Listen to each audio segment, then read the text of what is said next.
Yo bande de gens, pour Noël on voulait vous faire une petite vidéo sur la création de la creepypasta de la chambre 1633 au niveau des images. Les images ont été faites par IA qui est un très bon outil pour ça. Mais en quelques mots pour décrire l'image, il peut y avoir quelques problèmes, comme les visages, coupe de cheveux, vêtements, attitude et décor. Parfois, il faut pas mal de patience pour avoir la bonne image. Mike, par exemple, a été particulièrement relou avec ses cheveux. Il y a eu aussi quelques essais infructueux avec Yann, comme la scène où il branche son iPod.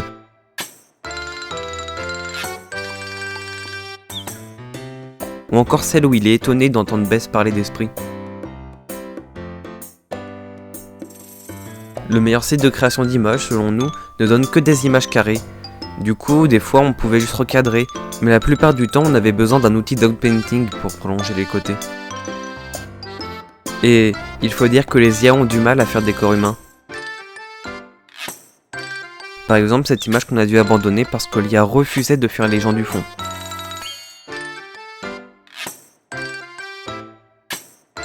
Et il n'y a pas que les bras, il y avait plein de types de difformités.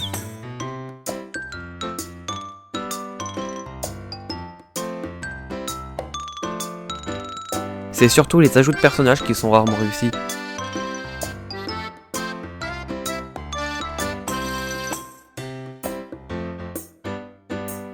Surtout quand ils ajoutent des personnages alors qu'on n'a rien demandé.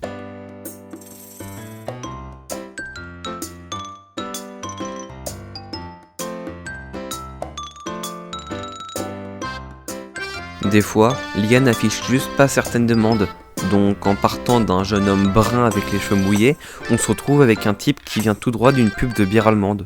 On a eu aussi des fois des expressions ridiculement surjouées. Et puis alors, il a jamais voulu montrer Yann qui pose sa tête sur l'épaule de Becca, qui était tout le temps rejeté pour demande contraire au règlement du site, comme si on demandait des images interdites aux moins de 18 ans.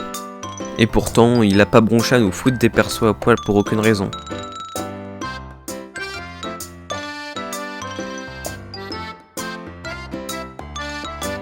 On a aussi eu des résultats surprenants avec Yann qui colle un poster et Mike debout dans une allée de campus en automne.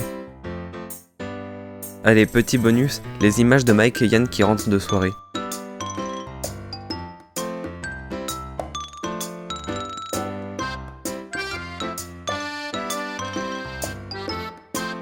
Et petit bonus pour terminer, un hommage pour celui qui a inspiré les plus grands.